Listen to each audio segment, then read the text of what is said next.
안녕하십니까. 이어서 경남 소식입니다.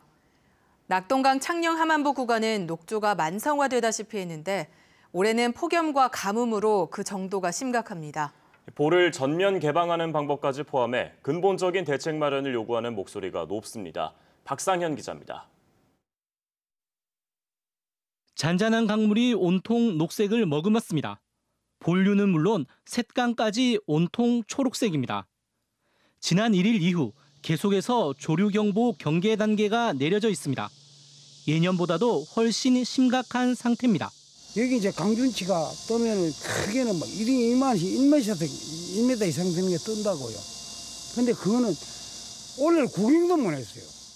실제로 지난해 녹조 경계 발령 때 남조류수는 물 1mm에 최대 5만여 개였지만 올해는 2배가 훨씬 넘는 12만여 개입니다. 여기는 창녕 함안부 상류 4km 지점입니다. 직접 강물을 떠보도록 하겠습니다. 보시다시피 온통 녹조 생물만 가득하게 나옵니다. 많은 비를 동반한 북상하는 태풍 솔릭이 녹조를 일시적으로 옅어지게 하겠지만 완전 해소까지 기대하는 분위기는 아닙니다. 이 일대는 계절에 상관없이 녹조가 만성화되어 있기 때문입니다. 실제로 지난해에는 폭염 가뭄과는 상관없는 10월 말부터 한 달 넘게 조류 경계가 발령되기도 했습니다. 지금이 제일 중요한 원인은 그러면 정체성, 강물이 흘러가지 않고 멈춰 있다는 거죠. 보로 인해서. 그렇기 때문에 태풍으로 인한 저감 효과는 일시적이기 때문에. 이제는 날씨 변화에 기대는 녹조 대책이 아닌 수문 완전 개방을 포함한 근본적인 대책이 필요하다는 목소리가 더욱 커지고 있습니다. KBS 뉴스 박상현입니다. 낙동강 상류 지역도 녹조 때문에 먹는 물에 대한 불안감이 또다시 커지고 있습니다. 정부와 자치단체에서는 정수에는 문제가 없다는 입장인데요. 하지만 대규모 조류가 발생했을 때 마땅한 대비책이 없는 실정입니다. 김재노 기자가 보도합니다. 해마다 녹조로 몸살을 앓고 있는 낙동강. 올해도 현재 칠곡보와 강정고령보에는 조류경보 관심 단계가 내려져 있습니다. 이처럼 녹조 등 낙동강의 수질오염 문제가 매년 반복되면서 먹는 물에 대한 불안감도 해소되지 않고 있습니다. 지난달 매곡 정수장의 생화학적 산소 요구량은 리터당 1.2mg으로 좋음 단계. 하지만 총 유기탄소량은 리터당 6.5mg으로 지난해 9월 이후 최고치를 기록하고 있습니다. 이에 대해 대구시 상수도 사업본부는 아직 고도 정수 처리 기술로 해결이 가능한 수준이라고 설명했습니다. 특히 지난 2014년 이후 먹는 물 기준 검사 60개 항목에서 기준치를 초과한 물질은 없었다고 강조했습니다. 외국보다 더 많은 항목에 대해서 소질 검사를 하고 있으며 실시간으로 원수, 정수 모니터링을 하고 있기 때문에 안전하고 깨끗한 소독물을 차질 없이 공급하고 있습니다. 하지만 이상 폭염이 계속되면서 대규모 조류 발생에 대한 우려도 점차 커지고 있지만 해외 사례 연구 외에는 마땅한 대비책이 없는 실정입니다. 100만 정도 조류 개체수가 들어온다거나 하게 되면 이런 것이 응집 침정 과정에서 전부 다 잘 제거가 되지 않고 또 여가시설에서 이게 누출될 가능성이 높아지거든요. 해마다 반복되는 먹는 물 불안을 근본적으로 해결하기 위한 장기 대책이 필요한 시점입니다. KBS 뉴스 김재노입니다.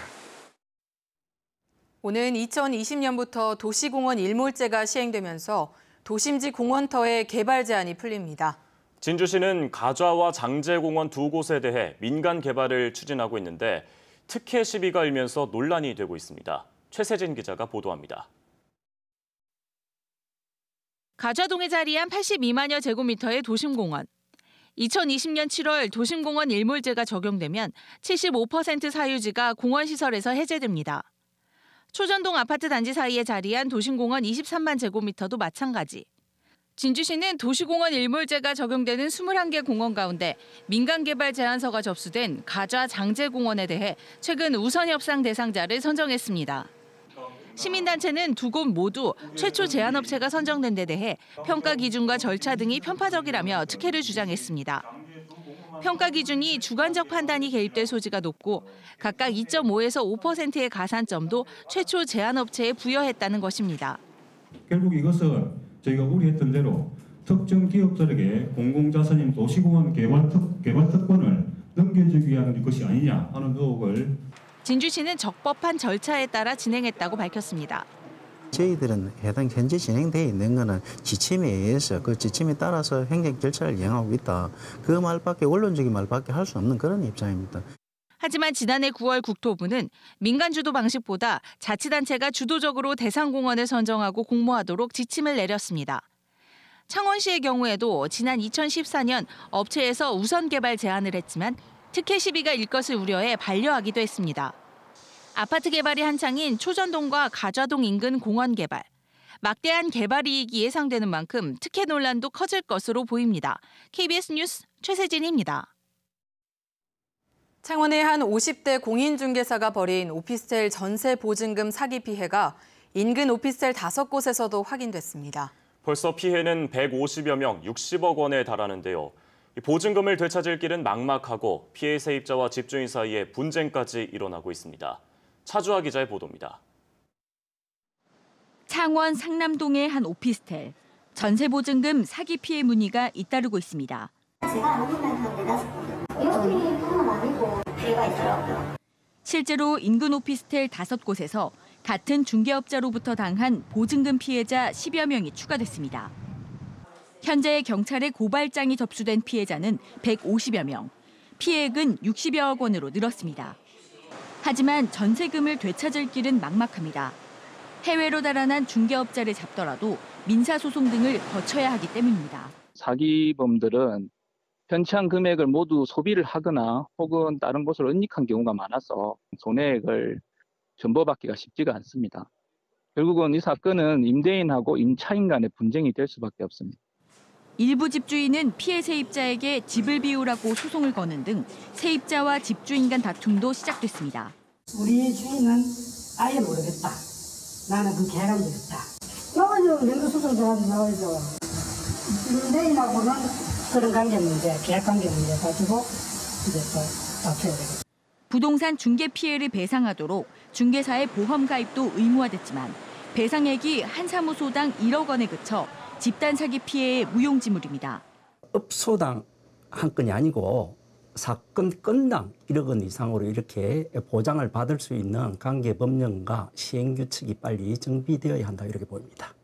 경찰은 해외로 달아난 공인중개사 56살 김모 씨를 추적하기 위해 인터폴에 적색 수배를 내리고 국제 공조도 요청했습니다. KBS 뉴스 차주아입니다. 드루킹 특검의 구속 위기에서 벗어나 다시 업무에 복귀한 김경수 경남지사가 더 이상 도정에 영향을 주는 일은 없을 것이라고 말했습니다. 이제는 경남의 경제 살리기에만 전념하겠다며 각종 업무에도 속도를 내고 있습니다. 오종우 기자의 보도입니다. 김경수 경남지사는 걱정을 끼쳐 송구하다는 말로 간부회의를 시작했습니다. 앞으로 더는 드루킹 특검 문제로 도정이 영향을 받는 일은 없을 거라며 경제와 민생 살리기에 전념하겠다고 말했습니다. 변호인들을 중심으로 재판을 진행하는 일 정도는 도정에 큰 영향이 없을 거다 이렇게 다시 한번 말씀을 드립니다. 간부들에게 지난주 발표한 도정 4개년 계획에 대한 철저한 이행을 가장 먼저 주문하고 태풍 대비와 창원 세계 사격 선수권 대회 철저한 준비 등도 지시했습니다. 경제혁신추진위원회 회의도 직접 챙겼습니다. 스마트 공장 등 제조업 혁신을 강조하고 내년도 국비 확보에도 더 힘을 기울이겠다고 약속했습니다. 경제혁신, 사회혁신을 두 축으로 해서 그걸 뒷받침할 수 있는 도정혁신까지 3대 혁신을 통해서 경남을 다시 반드시 살리겠다는 약속을 드렸습니다. 김 지사는 오는 22일 청와대에서 열리는 시도지사 협의회에 참석하고 23일 도의회와 출자출연기관장 인사검증 협약을 체결하는 등 도정의 가속도를 낼 계획입니다. 앞서 김 지사는 특검이 청구한 구속영장 기각과 관련해 개인 SNS를 통해 아직도 가시밭길이 끝나지 않았다며 끝까지 뚜벅뚜벅 당당하고 의연하게 헤쳐나가겠다고 밝혔습니다. 특검은 김 지사에 대해 영장을 재청구하는 대신 업무방해 등의 혐의로 불구속 기소하기로 방침을 정한 것으로 알려졌습니다. KBS 뉴스 오종우입니다.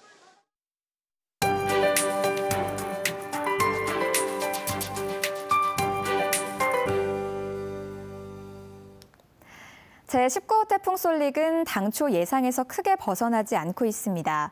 여전히 강한 세력을 유지하고요. 현재 일본 가고시마 남동쪽 부근 해상에서 북상하고 있습니다. 내일 밤 제주도 부근까지 올라오겠고 모레 새벽 전남 해안에 상륙하겠는데요. 이후로는 한반도를 관통하면서 북한 지역까지 올라갈 것으로 전망됩니다. 따라서 경남 지역은 당장 내일 새벽부터 태풍의 영향권에 접어들겠는데요. 일부 내륙을 제외한 대부분의 지역에서 강풍특보가 내려지겠고 모레부터 금요일 사이 아주 많은 양의 비가 내리겠습니다. 남해안과 지리산 부근으로는 400mm 이상의 폭우가 예상되는데요. 이제 하루 정도의 시간이 남은 만큼 태풍에 대한 대비를 서둘러서 해주셔야겠습니다. 비가 내리기 전인 내일까지 날씨는 계속 많이 덥겠습니다. 낮 기온 33도 안팎까지 올라가겠고요. 오늘 밤에는 많은 지역에서 열대야도 다시 나타나겠습니다. 오늘 아침 공기는 어제만큼 선선합니다. 동부 지역의 현재 기온은 창원과 김해 22도, 의령과 고성은 20도를 밑돌고 있습니다. 낮 기온은 창녕과 밀양, 양산이 35도까지 크게 오르겠습니다. 경남 서부 지역도 현재 기온 20도 안팎으로 제법 선선하고요. 낮 기온은 합천이 35도까지 오르겠습니다. 현재 남해 동부 해상에는 태풍 예비특보와 풍랑 예비특보가 내려져 있습니다. 물결이 최고 3m까지 높게 일겠고요. 내일부터는 점점 더 높아지겠습니다. 태풍이 지나가고 금요일에는 일시적으로 기온이 올라가지만 더위는 한풀 꺾일 것으로 전망됩니다. 기상정보였습니다. 기술 기반 창업 기업들의 사업 계획을 발표하고 투자를 연결시켜주는 경남 창업 벤처 포럼이 내일 열립니다. 현대로템이 서울시가 추진하는 동북선 도시철도에 차량과 주변 설비 등 3,600억 원의 납품 사업을 수주했습니다. 농림수산업자 신용보증기금이 폭염 피해를 입은 농업인에게 피해 금액의 최대 3억 원까지를 전액 특례 보증합니다.